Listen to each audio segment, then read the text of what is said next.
بسم اللہ الرحمن الرحیم۔ سامعین کرام، آپ سن رہے ہیں انسپیکٹر احمد یار خان سیریز کے سلسلے کی ایک داستان ایک قانون اور بھی ہے، جس کے مصنف ہیں انسپیکٹر احمد یار خان، اور یہ اس سلسلے کی قسط نمبر 3 ہے۔ مجھے امید ہے آپ کو میری یہ کاوش پسند آ رہی ہوگی۔ اگر سجاد نے جھوٹ بولا بھی تھا تو بھی میرے لیے ضروری ہو گیا تھا کہ میں ابرار حسین اور ختیجہ کو شامل تفتیش کروں۔ یہاں میں آپ کو یہ بھی بتا دوں کہ میں نے 3 مخبروں سے اس واردات کے متعلق رپورٹیں لی تھیں۔ سب نے سجاد کو بے اعتبار اور برا آدمی کہا اور مقتول کی سادگی اور شرافت کی تعریف کی۔ میں نے رات کو ہی اپنا ایک کانسٹیبل ابرار حسین کے گاؤں اس کام کے لیے بھیج دیا کہ پہلے وہاں کے نمبردار سے ملے اور اسے کہے کہ ابرار حسین اور اس کے پاس ختیجہ نام کی جو عورت ہے انہیں تھانے میں حاضر کرے۔ سجاد کو میں نے حوالات میں بند کر دیا۔ رات 11 بجے کے لگ بھگ اس گاؤں کا نمبردار ابرار حسین اور ختیجہ کو لے کر آ گیا۔ میں ختیجہ کو پہلی بار دیکھ رہا تھا۔ پہلے اس کی صرف فوٹو دیکھی تھی۔ اس میں معلوم نہیں کیا کشش تھی کہ میں اسے کچھ دیر دیکھتا ہی رہا۔ میں نے یہ بھی دیکھا کہ اس کے چہرے پر ذرا سی بھی گھبراہٹ نہیں تھی۔ ابرار حسین 30-32 سال کی عمر کا جوان آدمی تھا، اور وہ صحیح معنوں میں ایک خوبصورت جوان تھا۔ اس کی خوبصورتی میں مجھے خاص قسم کی مردانگی دکھائی دے رہی تھی۔ تمہارا نام ختیجہ ہے؟ میں نے اس لڑکی سے پوچھا۔ اور تم ماسٹر خدا بخش کی بیٹی ہو جو یہاں پرائمری اسکول میں پڑھاتا ہے؟ جی۔ کیا تم سجاد ٹھیکیدار کی بیوی ہو؟ میں نے پوچھا۔ اب نہیں ہوں، ختیجہ نے جواب دیا۔ کیا تمہیں طلاق مل گئی ہے؟ زبانی طلاق مل گئی ہے، ختیجہ نے کہا۔ کیا سجاد نے تمہیں گھر سے نکال دیا تھا؟ نہیں، ختیجہ نے جواب دیا۔ وہ مجھے دھوکے میں بے ہوشی کی دوائی پلا کر ریل گاڑی کی لائن پر لٹا آیا تھا۔ میں آپ کو بتا نہیں سکتا کہ میرا رد عمل کیا تھا۔ ایسے پتا چلا جیسے مجھے بے خبری میں کسی نے میرے پیچھے سے گردن پر گھونسا مار دیا ہو۔ اگر اس لڑکی نے جھوٹ بولا تھا تو یہ بڑا دلچسپ جھوٹ تھا، اور اگر اس نے سچ کہا تھا تو قتل کا یہ طریقہ بڑا دلچسپ تھا۔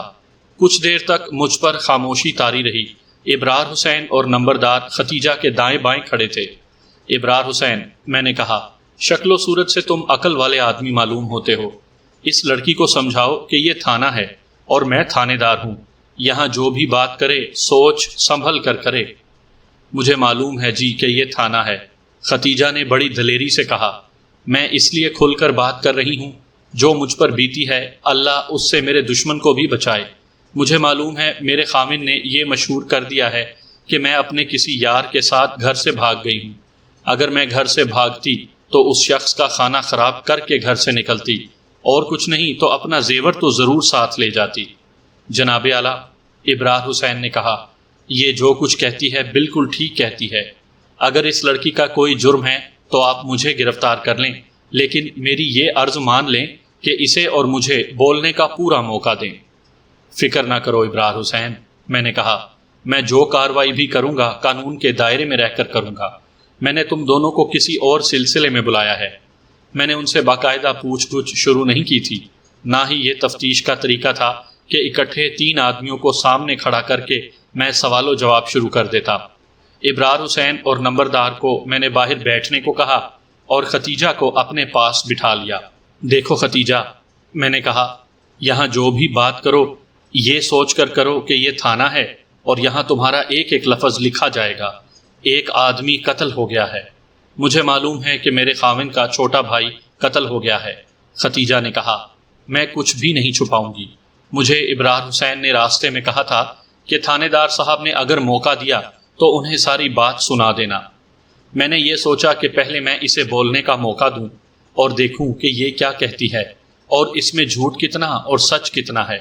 میں نے اسے کہا کہ میں اپنی بات بعد میں کروں گا، پہلے تم بولو اور مجھے بتاؤ کہ تم نے یہ کیا کہا تھا کہ تمہارا خامن تمہیں بے ہوش کر کے ریلوے لائن پر ڈال آیا تھا۔ اللہ کے کام نرالے ہوتے ہیں تھانے دار صاحب جی، ختیجہ نے کہا۔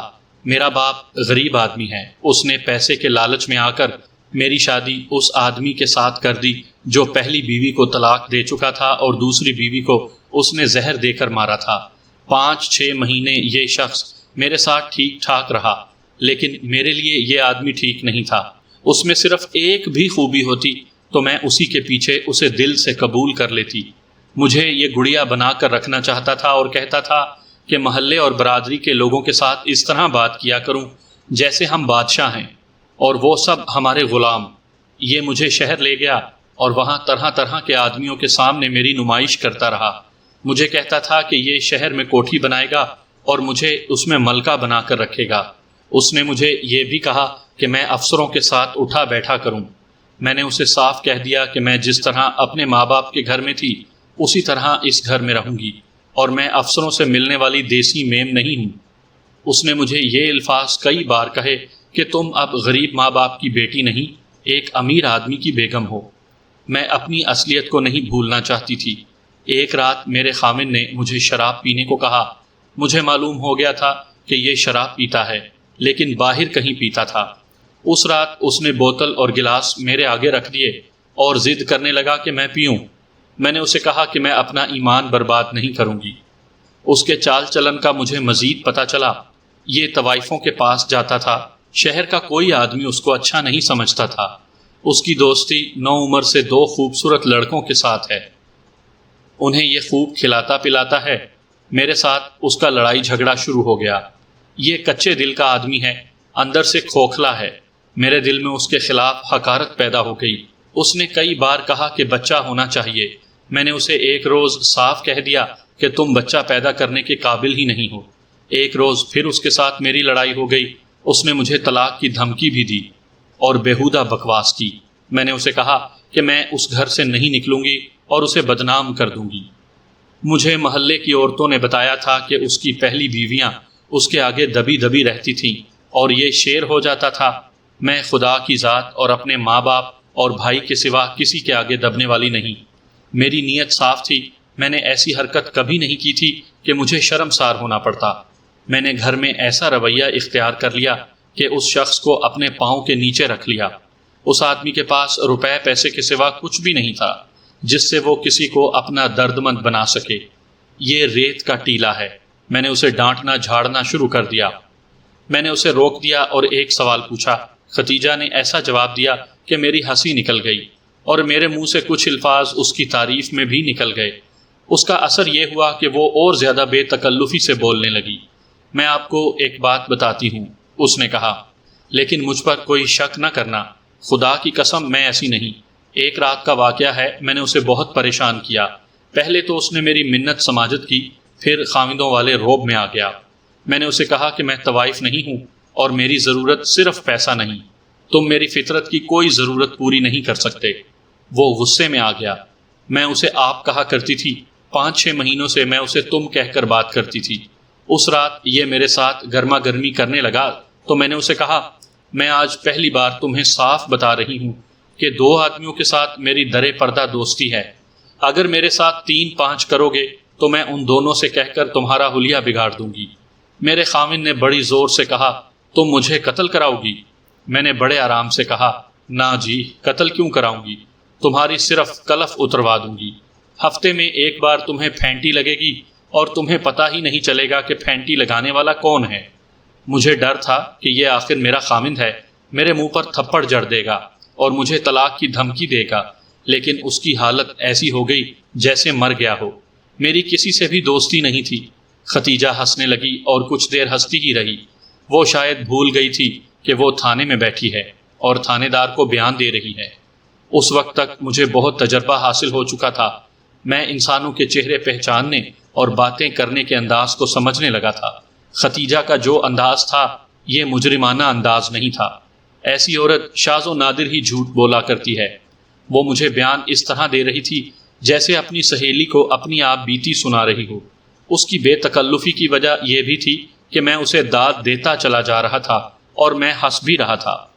تم نے کہا ہے کہ تمہاری دوستی کسی کے بھی ساتھ نہیں تھی۔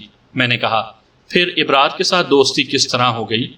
ابرار کے ساتھ میری دوستی بالکل نہیں تھی، ختیجہ نے جواب دیا۔ میں تو اسے جانتی بھی نہیں تھی۔ یہی تو میں آپ کو بتا رہی ہوں کہ میں ابرار حسین کے پاس کس طرح پہنچی تھی۔ بات یوں ہوئی کہ میں نے اپنے خاوند سجاد کو اپنے 2 فرضی دوستوں کی دھمکی دی تو اسے چپ لگ گئی۔ 15-20 دنوں بعد اس نے مجھ سے ڈرے ڈرے لہجے میں پوچھا کہ وہ 2 آدمی کون ہیں۔ میں نے اسے ٹال دیا۔ کچھ دنوں بعد اس نے منت کی کہ میں اپنے دل میں اس کی محبت پیدا کروں۔ میں نے اسے کہا کہ اسے میں محبت کے قابل سمجھتی ہی نہیں۔ میں اس کی بیوی تھی، وہ مجھ سے دور نہیں رہ سکتا تھا۔ اس کا نتیجہ یہ ہوا کہ میری طبیعت غسیلی ہو گئی، میرے خون میں گرمی رہتی تھی اور یہ گرمی میرے دماغ کو چڑھتی تھی۔ مجھے نہایت معمولی سی بات پر بھی غصہ آ جاتا تھا۔ میرے خاوند نے میرے ماں باپ کو بتایا کہ میں اس کے ساتھ لڑتی جھگڑتی رہتی ہوں اور ہر وقت غصے سے بھری رہتی ہوں۔ ماں نے مجھ سے پوچھا تو میں نے ماں کو وجہ بتا دی۔ اب میں آپ کو ایسی بات سنانے لگی ہوں جسے آپ شاید سچ نہیں مانیں گے۔ میرے سر پر قرآن رکھ دیں، میں خدا سے ڈرنے والی لڑکی ہوں۔ اللہ مجھے اس دنیا میں جھوٹ کی سزا دے۔ یہ واقعہ اس طرح ہوا کہ ایک رات اس نے مجھے کھانے کے دوران کہا وہ مجھے کافی پلائے گا۔ اس روز وہ شہر گیا تھا اور وہاں سے 2 چھوٹے چھوٹے بند ڈبے لایا تھا۔ ایک میں میٹھا دودھ تھا اور دوسرے میں کافی۔ میں نے کافی سنی تھی، پی کبھی نہیں تھی۔ کھانے کے بعد وہ خود باورچی خانے میں کافی بنانے چلا گیا اور 2 پیالیاں کافی بنا کر لے آیا۔ اس رات وہ بہت ہی دبا دبا تھا۔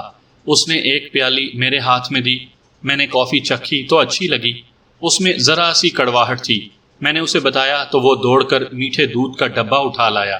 یہ بڑا گاڑھا دودھ تھا اور بہت ہی میٹھا۔ اس نے تھوڑا اور دودھ میری پیالی میں ڈال دیا، جس سے کافی میٹھی اور زیادہ اچھی ہو گئی۔ مجھے یاد نہیں کہ میں نے پوری پیالی پی تھی یا نہیں۔ میں آہستہ آہستہ پی رہی تھی اور مجھے نیند آنے لگی تھی۔ جب میں بیدار ہوئی، یا یہ کہہ لیں کہ مجھے جب ہوش آئی، تو میں پلنگ سے اسی طرح اٹھی جس طرح ہر روز اٹھا کرتی تھی۔ میں نے محسوس کیا کہ میرا جسم اتنا زیادہ تھکا ہوا ہے کہ میرے پٹھے اکڑے ہوئے ہیں اور سر اتنا بوجھل کہ سنبھالا نہیں جاتا تھا۔ دماغ پوری طرح بیدار ہوا تو میں نے دیکھا کہ یہ میرا گھر نہیں اور یہ پلنگ میرا نہیں۔ میں نے ادھر ادھر دیکھا، یہ اور کسی کا گھر تھا۔ اسی کمرے میں سے ایک آدمی اٹھ کر میرے سامنے آ کر کھڑا ہو گیا۔ یہ ابرار حسین تھا۔ میں اتنی زیادہ ڈری کہ میرے منہ سے چیخ بھی نہ نکل سکی۔ مجھے یاد آیا کہ مجھے خاوند نے کافی پلائی تھی۔ مجھے یہ خیال نہ آیا کہ کافی میں بے ہوش کرنے والی کوئی دوائی ملی ہوئی تھی۔ ختیجہ نے بڑی لمبی بات سنائی جو میں مختصر کر کے اپنے الفاظ میں سنا رہا ہوں۔ ابرار حسین اس کے سامنے کھڑا تھا۔ ختیجہ کو وہ گنڈا، بدماش اور ڈاکو نہیں لگتا تھا، لیکن وہ ابرار سے بہت ڈر رہی تھی۔ اپنا دل مضبوط کرو، ابرار نے ختیجہ سے کہا۔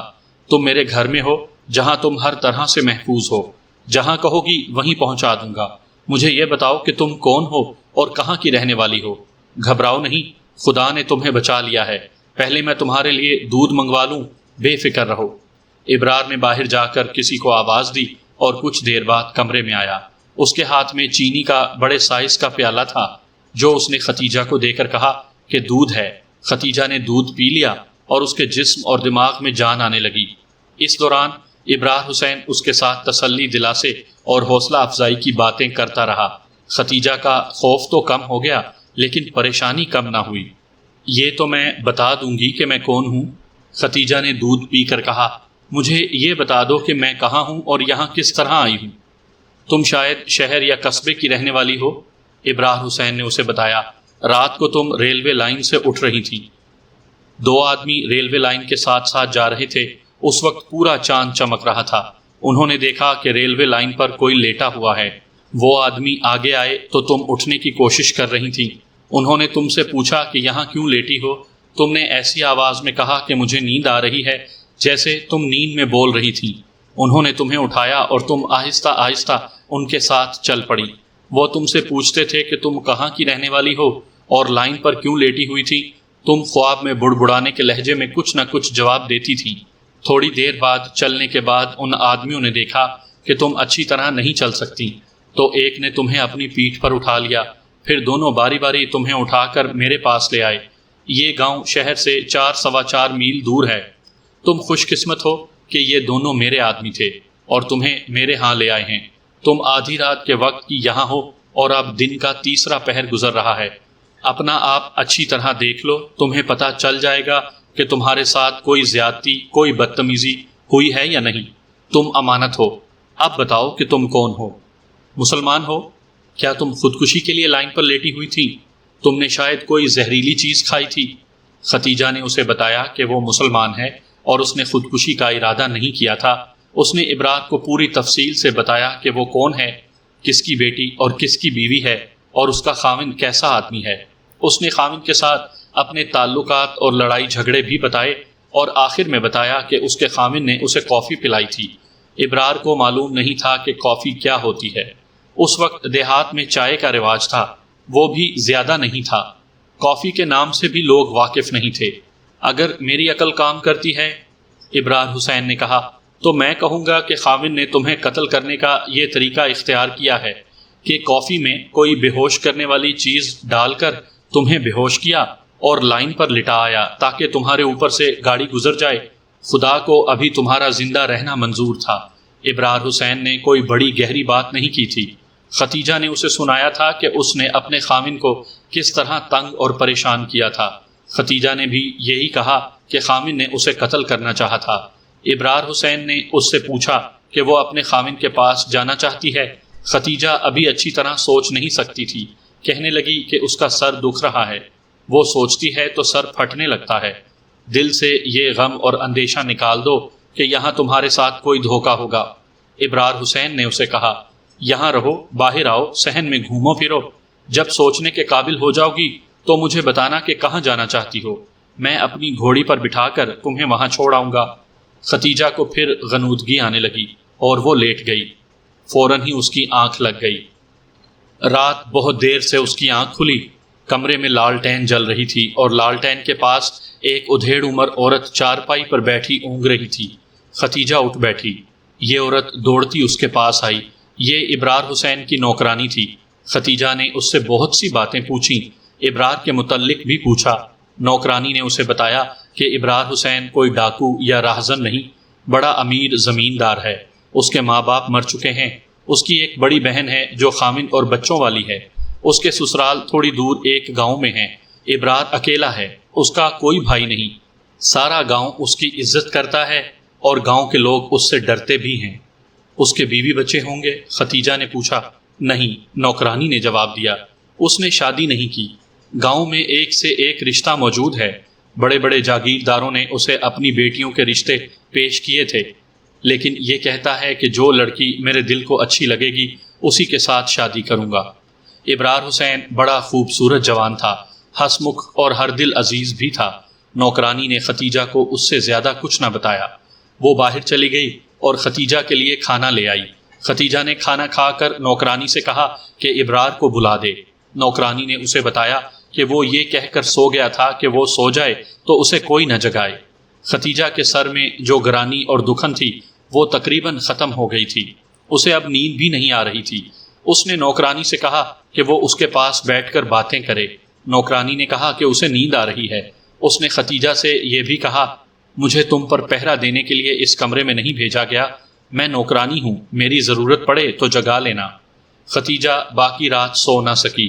اسے ڈر تھا کہ کسی بھی وقت ابرار یا کوئی اور آدمی آ کر اسے پریشان کرے گا، لیکن صبح ہو گئی۔ ابرار حسین آیا اور اس نے ختیجہ کے ساتھ اس طرح باتیں کی جیسے یہ لڑکی اس کی معزز مہمان ہو۔ ختیجہ کے لیے یہ فیصلہ کرنا بہت مشکل ہو گیا تھا کہ وہ کیا کرے۔ یہ تو اسے یقین ہو گیا تھا کہ خاوند نے اسے کافی میں کچھ پلا دیا تھا۔ اس نے ابرار سے کہا کہ وہ اپنے خاوند کے پاس چلی جائے اور اس سے طلاق لے لے۔ ابرار نے عقل سے کام لیا۔ اس نے ختیجہ سے کہا کہ پہلے شہر سے پتہ کرانا چاہیے کہ سجاد اس سلسلے میں کیا کر رہا ہے۔ ہو سکتا ہے اس نے تھانے میں رپورٹ لکھوا دی ہو کہ اس کی بیوی لاپتہ ہے۔ ابرار اور ختیجہ کیا سوچتے رہے اور ختیجہ کی جذباتی حالت کیا ہوتی رہی۔ اسے اگر پوری طرح سنانے لگوں تو مجھے مزید 5 گھنٹے درکار ہوں گے۔ آپ یہ ذہن میں رکھ لیں کہ اس قسم کی صورتحال کو سمجھنے اور اس میں کوئی فیصلہ کرنے کی اہلیت نہ ابرار میں تھی نہ ختیجہ میں۔ میں اس سے آگے کی کہانی سناتا ہوں۔ ختیجہ 3-4 روز ابرار حسین کے گھر میں رہی۔ وہاں ابرار حسین اور نوکرانی کے سوا کوئی نہیں آتا تھا۔ یہ مکان گاؤں سے ذرا باہر تھا اور اس کے ارد گرد سبزیوں کا اور پھلدار درختوں کا باغ تھا۔ ابرار کا بڑا مکان گاؤں کے درمیان تھا۔ ختیجہ نے ان 4-5 دنوں میں دیکھ لیا تھا کہ ابرار اس کے ساتھ وہ سلوک نہیں کرتا تھا جس کا اسے ڈر تھا۔ راتوں کو ابرار اسی مکان کے کسی اور کمرے میں ہوتا تھا، لیکن رات کو وہ ختیجہ کے کمرے میں نہیں آتا تھا۔ اگر اسے بدنیتی کرنی ہوتی تو اسے کون روک سکتا تھا؟ ختیجہ وہاں تنگ آ گئی۔ ایک روز اس نے ابرار سے کہا کہ وہ کب تک اس طرح پڑی رہے گی۔ اس نے اپنے ماں باپ کے پاس چلے جانے کا ارادہ کر لیا۔ ابرار حسین اس کے پاس بیٹھ گیا۔ ختیجہ، اس نے درخواست کرنے کے لہجے میں کہا، تم اتنے دنوں سے میرے گھر میں ہو، اب تمہیں مجھ پر یہ شک نہیں کرنا چاہیے کہ میں بری نیت اور غلط ارادے کا مالک ہوں۔ آج میں اپنا دل کھول کر تمہیں دکھاتا ہوں۔ کسی دن میری بڑی بہن تمہیں دیکھنے آئے گی۔ میں نے تمہیں یہاں چھپا کر نہیں رکھا ہوا۔ تم میرے متعلق میری بہن سے پوچھنا، گاؤں کے کسی آدمی اور کسی بھی عورت سے میرے متعلق پوچھنا۔ میری عمر 30 سے 2 سال اوپر ہو گئی ہے۔ میں نے ابھی تک شادی نہیں کی۔ بڑے اچھے اور امیر خاندانوں کے پیغام آئے، ان میں 2-3 لڑکیاں بہت خوبصورت تھیں، لیکن ان میں سے میں نے کسی کو بھی قبول نہ کیا۔ میرے متعلق مشہور ہو گیا کہ اس شخص کا دماغ خراب ہے، یا یہ کسی ایسی لڑکی کو چاہتا ہے جس کا رشتہ اسے مل نہیں رہا۔ نہیں ختیجہ، میں جس لڑکی کو چاہتا ہوں وہ میں سمجھتا تھا کہ ابھی پیدا ہی نہیں ہوئی۔ مجھے ایسی بیوی چاہیے جو میرے دل اور میری پسند کے مطابق خوبصورت ہو اور مجھے روح کی محبت دے سکے۔ ماں کے مرنے کے بعد میں محبت اور پیار کے لیے ترس گیا ہوں۔ ایک بڑی بہن ہے، وہ مجھے ماں کا پیار دیتی ہے۔ میں اس کی ہر بات کو حکم سمجھتا ہوں۔ مجھے بیوی بھی ایسی ہی چاہیے۔ میری ماں بہت خوبصورت عورت تھی۔ تم جب میرے سامنے آئیں تو میرے دل نے کہا کہ یہ ہے وہ لڑکی جس کے انتظار میں تم نے ابھی تک شادی نہیں کی۔ تم چلی جاؤ گی تو میں بتا نہیں سکتا کہ میرا کیا حال ہوگا۔ میں نے تمہیں امانت سمجھ کر رکھا ہے۔ دیکھ لو، میں نے خیانت نہیں کی۔ اگر تم مجھے چھوڑ کر چلی جاؤ گی تو میں تمہیں روکوں گا نہیں۔ تم نے مجھے اپنے خاوند کے متعلق بہت کچھ بتایا ہے۔ تم نے اسے قبول نہیں کیا اور اس نے تمہیں قتل کرنے کی کوشش کی ہے۔ اگر تم مجھے قبول کر لو تو میں تمہارے خاوند سے تمہاری طلاق لے سکتا ہوں۔ میں اپنے متعلق اتنا ہی بتا سکتا ہوں کہ میں شریفوں کے ساتھ شریف اور بدماشوں کے ساتھ بدماش ہوں۔ کئی بدماش میرے ہاتھ میں ہیں۔ میرے ہاتھ بڑے لمبے ہیں۔ ختیجہ نے مجھے بتایا کہ ابرار پہلے ہی اس کے دل کو اچھا لگ رہا تھا۔ اس نے ابرار کا اخلاق دیکھ لیا تھا۔ ابرار نے اسے پناہ میں لیا تھا۔ وہ تو بری طرح خوف زدہ تھی۔ اس سے پہلے اس نے ازدواجی زندگی کی تلخیاں برداشت کی تھیں۔ ابرار نے جس لہجے میں اس کے ساتھ محبت کا اظہار کیا وہ اس کے دل میں اتر گیا۔ اس نے ابرار کی محبت کو دل سے قبول کر لیا۔ مجھے معلوم نہیں کہ پیچھے شہر میں میرے متعلق کیا باتیں ہو رہی ہوں گی۔ ختیجہ نے کہا، میں اپنے ماں باپ اور بھائی سے ملنا چاہتی ہوں۔ میں تمہارے ساتھ چوروں کی طرح شادی نہیں کروں گا۔ ابرار نے کہا، میں تمہیں مجبور بھی نہیں کروں گا کہ تم ماں باپ کی اجازت کے بغیر میرے ساتھ شادی کر لو، لیکن یہ سوچ لو کہ تمہارا شہر جانا ٹھیک نہیں۔ اگر تمہارے خاوند نے تمہیں بے ہوش کر کے ریلوے لائن پر لٹا دیا تھا تو دوسرے دن اس نے ضرور دیکھا ہوگا کہ تم گاڑی کے نیچے کٹ چکی ہو۔ اس نے جب دیکھا ہوگا کہ تم لاپتہ ہو تو معلوم نہیں اس نے کیا کیا ہوگا اور لوگوں سے کیا کہا ہوگا۔ دونوں نے سوچ سوچ کر یہ فیصلہ کیا کہ پہلے ختیجہ کے بھائی کو یہاں بلایا جائے اور شہر میں کسی کو پتہ نہ چلے۔ ابرار حسین نے ختیجہ سے کہا کہ اس کے ہاتھ میں بڑے پکے اور سیانے آدمی ہیں، ان میں سے جسے بھی بھیجا وہ ختیجہ کے بھائی کو بلا لائے گا۔ دوسرے دن ایک آدمی کو بھیج دیا گیا۔ ختیجہ نے اسے اپنے باپ کا نام اور گھر کا عطا پتہ بتا دیا۔ ختیجہ کا بھائی شام کے بعد ابرار کے پاس آیا۔ ابرار اسے ختیجہ کے پاس لے گیا۔ ختیجہ نے مجھے بتایا کہ اسے دیکھ کر اس کے بھائی کا چہرہ سرخ ہو گیا۔ وہ سمجھا ہوگا کہ ختیجہ ابرار کے ساتھ اپنے خاوند کے گھر سے بھاگ آئی ہے۔ اس نے ختیجہ کے ساتھ حکارت سے بات کی۔ ابرار نے اسے بتایا کہ ختیجہ اس کے پاس کس طرح پہنچی ہے۔ ختیجہ نے اسے بتایا کہ سجاد نے اسے بڑی پیاری پیاری باتیں کرتے ہوئے کافی پلائی تھی۔ بھائی کا غصہ ٹھنڈا ہو گیا۔ اس نے کہا، اگلی صبح سجاد ہمارے گھر آیا اور پوچھا کہ ختیجہ ادھر آئی ہے؟ ہم نے کہا کہ ادھر نہیں آئی، تو اس نے کہا کہ رات کو معلوم نہیں کہاں چلی گئی ہے۔ ہم نے اسے کہا کہ تھانے چلتے ہیں۔ سجاد کہتا تھا کہ تھانے جانا بیکار ہے، معلوم نہیں کس کے ساتھ چلی گئی ہے۔ امی جی اور ابا کے زور دینے پر وہ ہمارے ساتھ تھانے چلا گیا، لیکن اس نے تھانے دار کو کہلا کر ابا جی اور امی سے منوا لیا کہ رپورٹ نہیں لکھوانی چاہیے۔ اس نے ابا جی کو کچھ رقم دی تھی۔ ختیجہ نے اپنے بھائی کے یہ الفاظ مجھے سنائے تو مجھے خیال آیا کہ سجاد ختیجہ کی گمشدگی کی رپورٹ کیوں نہیں لکھوا رہا تھا۔ اس سے میرا زیور لیا ہے؟ ختیجہ نے بھائی سے پوچھا۔ اس نے زیور نہیں دیا۔ ختیجہ کے بھائی نے ابرار حسین سے کہا، چودھری صاحب، سجاد کے پاس پیسہ ہے اور اس کا افسروں کے ساتھ میل جول ہے۔ تھانے دار بھی اسی کی مانتا ہے۔ ہم کسی کے محتاج تو نہیں، لیکن ہم سجاد سے ٹکر نہیں لے سکتے۔ میرے ماں باپ رونے کے سوا کچھ بھی نہیں کر سکتے۔ میری ایک بات دل میں بٹھا لو ختیجہ، میں نے ختیجہ کی بات کاٹ کر کہا۔ میرے متعلق ایسا وہم نہ کرو کہ میں روپے پیسے والوں کا ساتھ دیتا ہوں۔ سجاد حوالات میں بند ہے، چاہو تو دیکھ سکتی ہو۔ وہ خوشی سے اچھل پڑی۔ میں نے پہلے اسے نہیں بتایا تھا کہ سجاد حوالات میں ہے۔ اس اطلاع پر وہ اور دلیر ہو گئی اور اپنے بھائی کی باتیں سنانے لگی۔ ہم تو چپ ہو گئے۔ سجاد نے تمہیں بدنام کرنا شروع کر دیا، ختیجہ کے بھائی نے اسے سنایا۔ وہ ہر کسی کو کہتا پھرتا ہے کہ ختیجہ کے تعلقات معلوم نہیں کس کس کے ساتھ تھے اور وہ کسی کے ساتھ چلی گئی ہے۔ مجھے اگر اپنے ماں باپ کا خیال نہ ہوتا تو میں سجاد کو قتل کر چکا ہوتا۔ تھانے میں اس نے کہا تھا کہ وہ تمہیں طلاق دے دے گا۔ اب وہ لوگوں سے کہتا ہے کہ طلاق نہیں دوں گا۔ میں دیکھتا ہوں اس کے ساتھ کوئی کس طرح شادی کرتا ہے۔ ختیجہ نے مجھے بتایا کہ اسے اور ابرار حسین کو اب یقین ہو گیا تھا کہ سجاد ختیجہ کو دھوکے سے بے ہوشی کی دوائی پلا کر اسے ریلوے لائن پر لٹا آیا تھا۔ ختیجہ بھائی کی باتیں سن کر اتنی بھڑکی کہ اس نے ابرار سے کہا کہ وہ سجاد سے انتقام لے گی۔ ابرار نے کہا کہ وہ انتقام نہیں، طلاق لے گا۔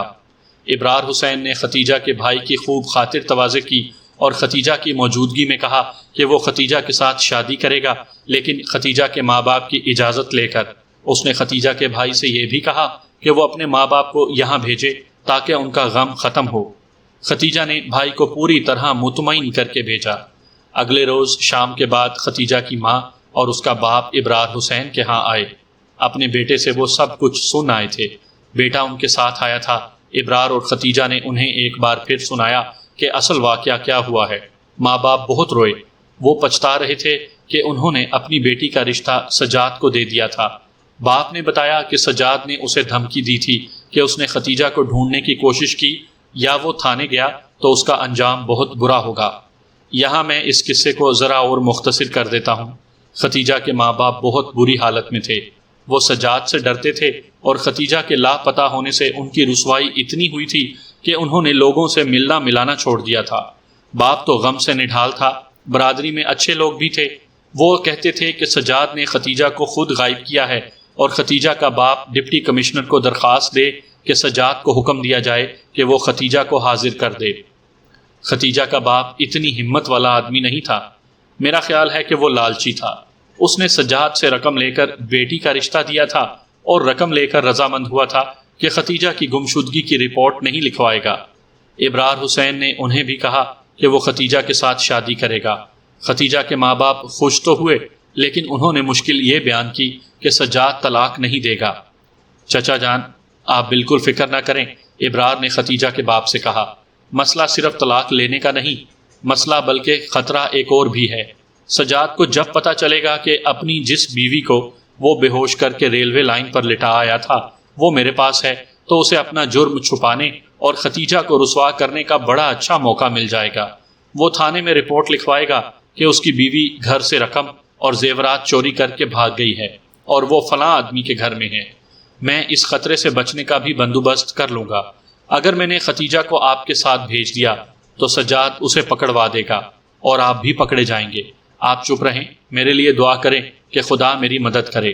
ابرار حسین نے ختیجہ کے ماں باپ اور بھائی کو رات اپنے ہاں مہمان رکھا اور صبح واپس بھیجا۔